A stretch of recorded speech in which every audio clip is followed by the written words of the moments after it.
I'm not the kind of person who looks for trouble.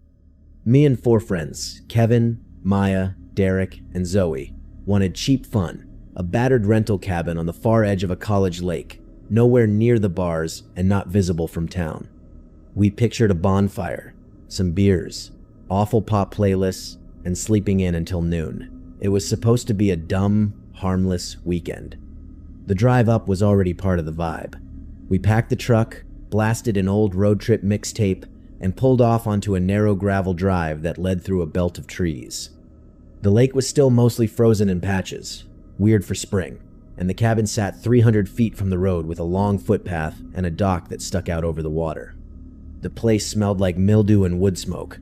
It was the kind of rental that promised rustic charm and delivered loose floorboards.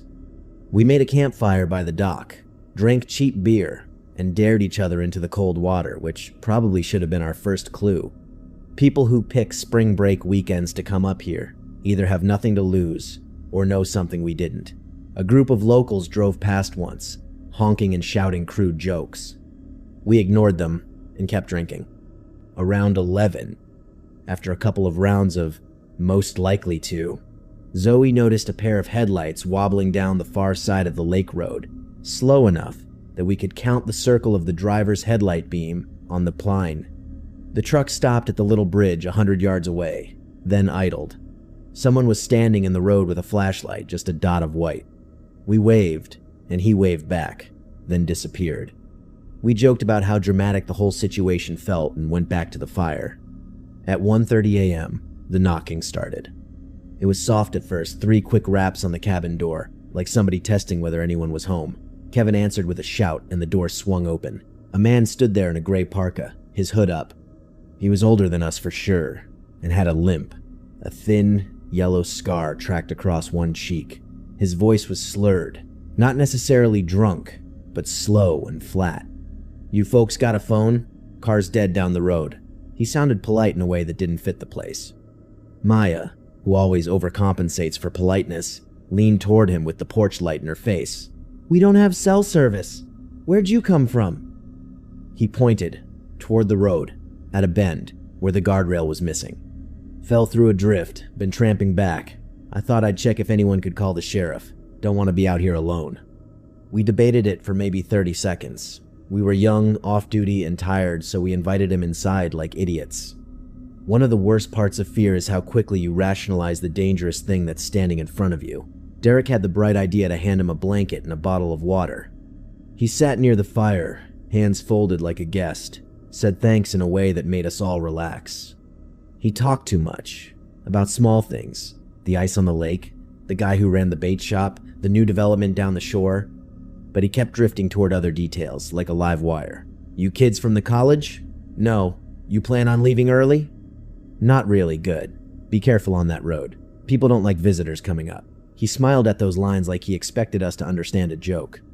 When Kevin stood to go to the bathroom, the man, I'll call him the limper, because we never learned his name, leaned forward and asked quietly, "Which one of you drives the white Honda out front?" Kevin laughed and said it was him. The limper nodded, like he already knew. That should have been the end of it. Kevin came back and the limper drifted to the door, standing in the doorway and watching the dark path that led to the dock. It felt small and domestic for a second, the way a stranger sometimes becomes part of the room until he didn't. He stood up and said he'd be going. He muttered something about checking on the car and then walked out into the night. We watched him go. He didn't hurry. The porch light lit his silhouette. When he reached the path, he turned and looked back at us, and I'll never forget how still he was, how he held his head like he was listening for a sound none of us could hear.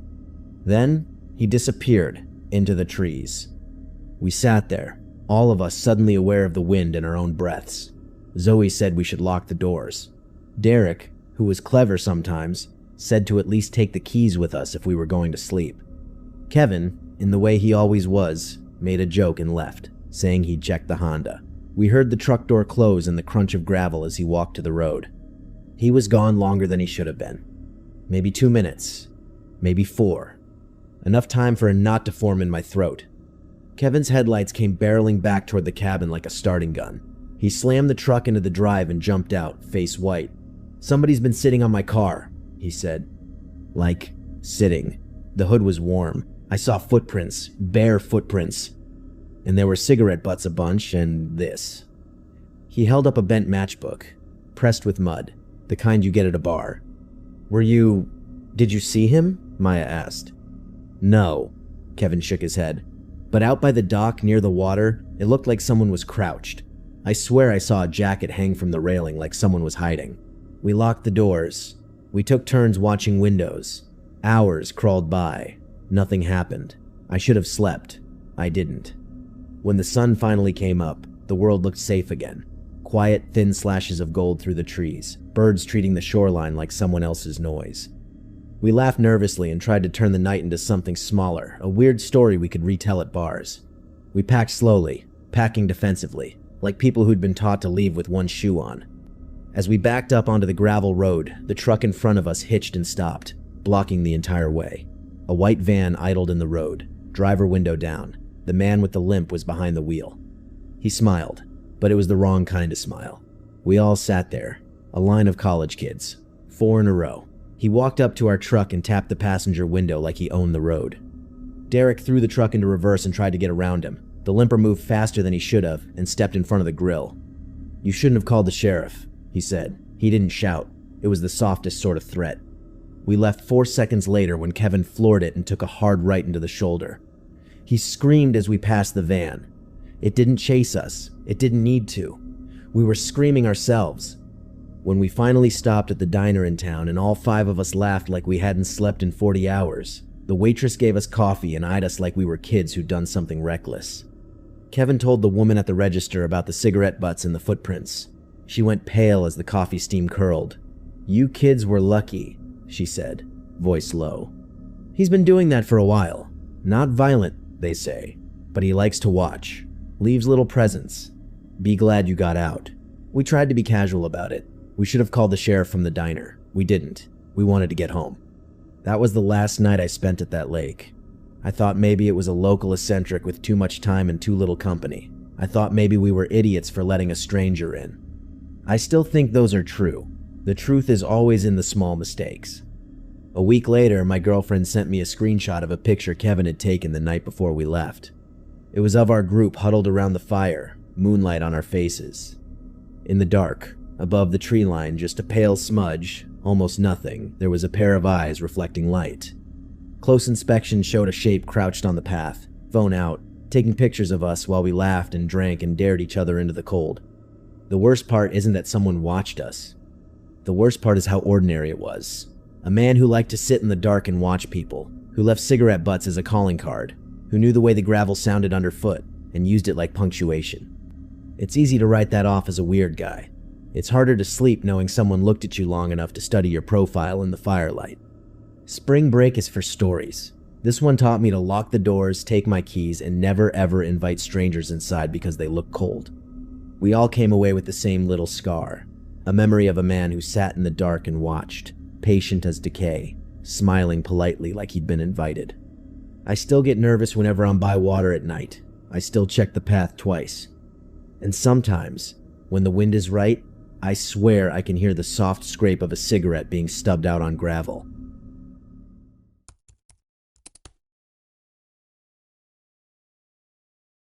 My name's Ava. In March 2024, my roommate Kayla and I flew down to Daytona Beach for what we thought would be a dumb, fun weekend between junior year finals. We were 20, reckless in that way college kids are when they haven't had an adult-sized consequence yet. We booked a cheap 2-bedroom condo 3 blocks from the beach through a well-reviewed listing.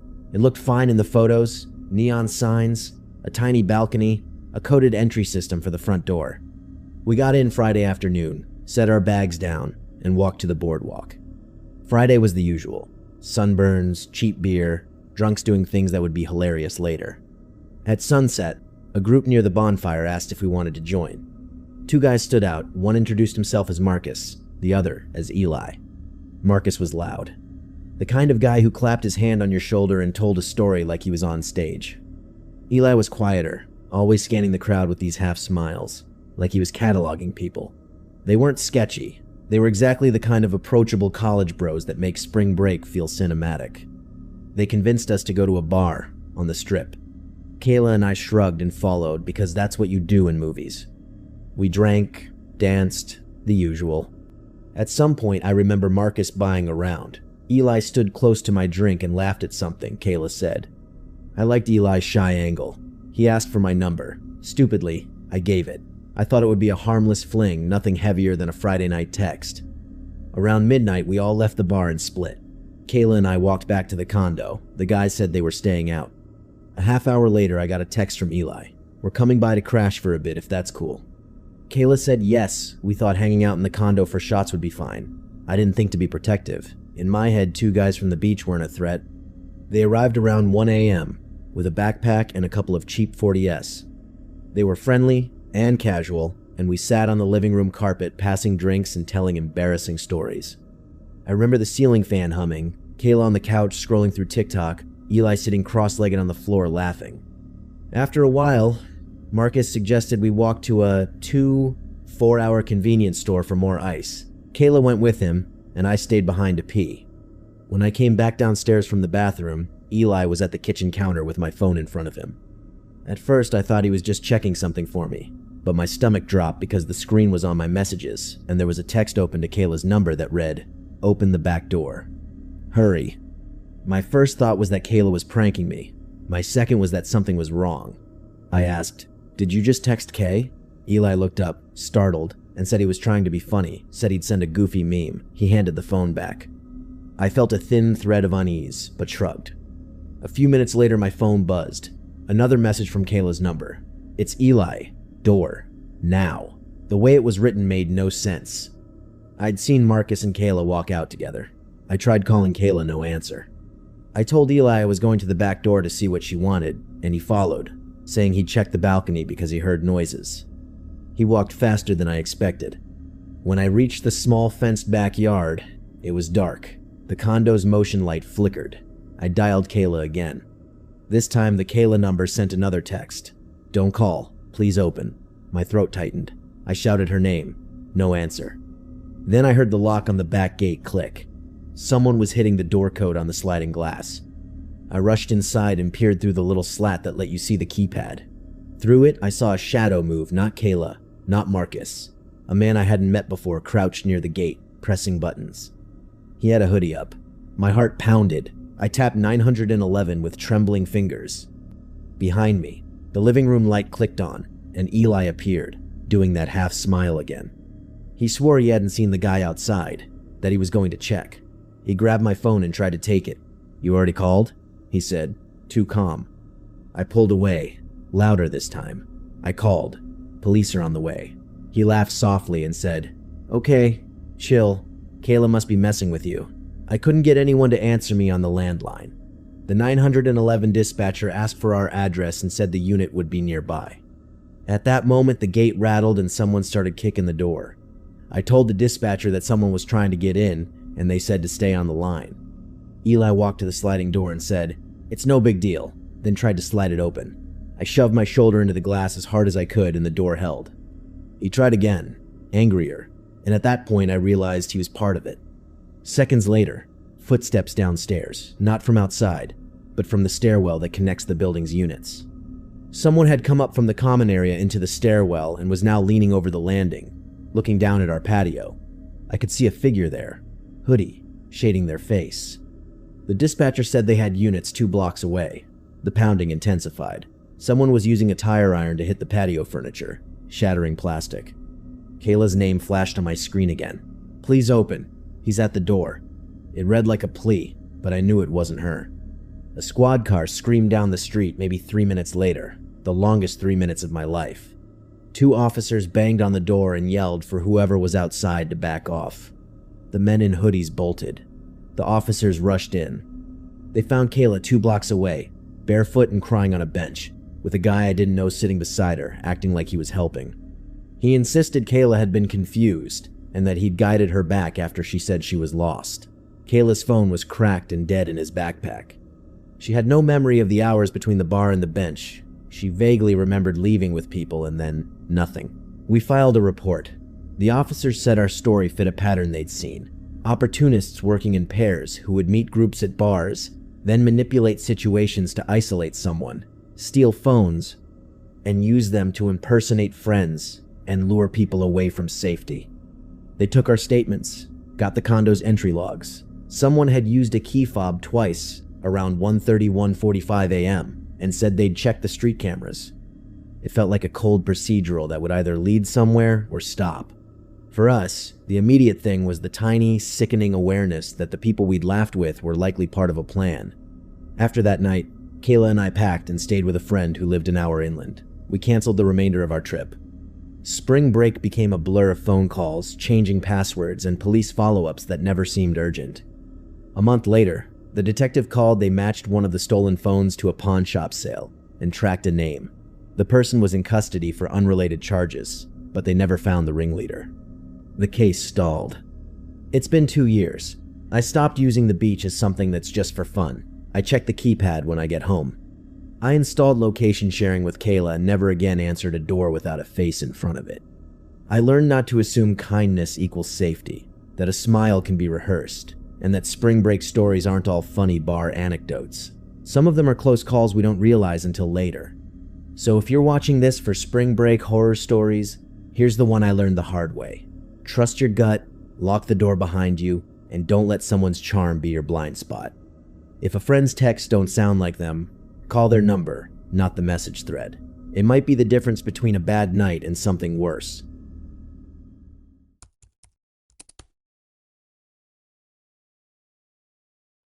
My name is Tyler. My roommate Noah and I had been planning a cheap spring break getaway for months. 2 broke seniors, a single rental car, and a lot of optimism. We picked a place that felt like spring break without the flight prices. South Padre Island. Beaches by day, cheap beer by night, and the kind of freedom you only get when finals are still a week away. We found a sketchy little motel 2 blocks from the beach, neon sign, fluorescent lobby, and no frills. The room smelled like sunscreen and old carpet, but we had a balcony that looked out at the boardwalk. We told ourselves that was enough. The first night was exactly what you imagine. Live music, crowded bars, and the kind of sloppy laughter that makes you forget the rest of your life for a few hours. We posted stories, tagged the bar, checked in, and went to bed at some ungodly hour. I woke up around 2 a.m. to my phone buzzing. A text from a number I didn't recognize. "You guys still up?" Short, casual, not really alarming. I ignored it. Then another came. "Room 214? That made my stomach drop. I sat bolt upright. I had no idea how anyone could have known our room number. We'd only been there a day, and the motel clerk had slid us a battered key with no paperwork to fill out. Noah was still passed out, snoring like a freight train. I thought about going downstairs, asking the clerk if anyone had been asking for us, but I was trying to be rational. Maybe we'd left the booking info on some public Wi-Fi portal. Maybe a friend was messing with us. I told myself to go back to bed. Then there was a knock at the door. Not the light knock of a neighbor. A heavy, deliberate knock, like someone testing whether the lock would hold. My hands were shaking when I peered through the peephole. A guy in a hoodie stood under the dim balcony light. I couldn't see his face. He said, loud enough for Noah to stir, "Hey, motel security. Ma'am in 212 reported water in her room. We need to check yours quick. Just open the door so we can rule it out." We were in the middle of the spring break bubble. No one wants to be that paranoid person spoiling the night. But something about the way he said "we" and the way his hoodie hung off his shoulders felt rehearsed. I kept the deadbolt on and spoke through the door. "We don't want to leave the room. We'll call the front desk." He laughed. "That's fine, man. Just pop the chain. It'll take 30 seconds. I dialed the front desk and hit speaker. A tinny voice answered.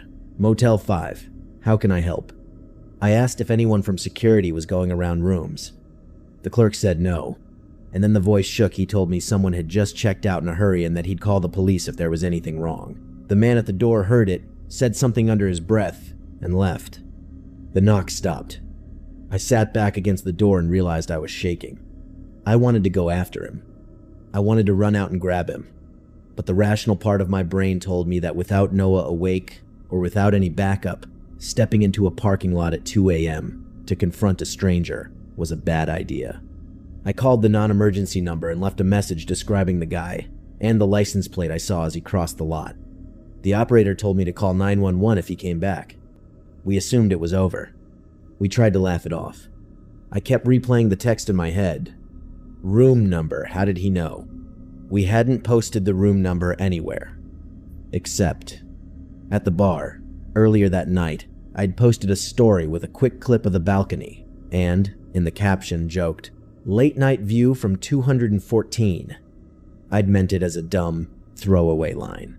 I'd tagged the motel in the story. Within 2 hours, that story had been viewed by dozens of people, including, apparently, someone who took it like an invitation. We left the curtains open that night. It felt insane to sleep with the balcony light on, but we did. At around 4, I woke to the smell of cigarette smoke and the sound of someone whispering on the balcony right outside our sliding glass door. The curtains were thin enough that silhouettes showed. There were 2 figures, one leaning against the rail and the other pacing. They weren't arguing. They were waiting. I fumbled for my phone and slid a text to the motel clerk. "There are people on our balcony." No reply.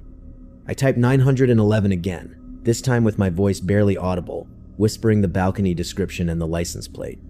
The dispatcher told me police were on their way. There was static in the line, like the radio in a cop movie. Time stretched. Every creak of the building felt amplified. The pacing stopped. The lighter clicked. One figure stepped away from the rail and came into a vague light cast from a street lamp. I saw the hoodie guy from earlier, and behind him a younger kid holding a smartphone up like he was recording. My first thought was anger, how dare they? My second thought was a sharp, animal fear. What if they decided to try the door now that it was late and we were alone? Someone banged on the sliding glass. Not a knock. A pound that shook the frame. My heart jumped into my throat. Noah sat up, eyes huge. We both crawled to the other end of the room, grabbed the suitcase locked with a cheap combination, and shoved it under the bed like a dumb symbolic defense. The pounding stopped as suddenly as it started. Then sirens. The stupid, wonderful sound of them. A cruiser's headlights painted the room blue for a moment as they turned into the motel driveway. I could hear officers calling out.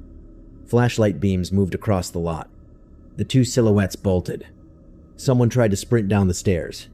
The police caught them at the corner and tackled both of them to the pavement. They hauled them into cuffs and read them their rights. One of the officers came up our stairs and told us to keep the door chain on until they cleared the property. They asked us questions about the story I'd posted. One of the suspects had several prior charges. The other was a juvenile. The officer explained they'd been prowling the motel database of guest check-ins, then scanning social posts for rooms showing inside views. It was a setup. The story gave them the number. The calls and the security ruse were to test whether guests would open up. My hand still shook hours later when we checked out at dawn. We didn't get to enjoy the rest of spring break. We drove home with the windows up and the radio low, and both of us quieter than I'd ever seen Noah. I kept imagining all the ways it could have gone worse. What if we'd been alone and careless? What if the police hadn't been close by? What if they'd forced the door?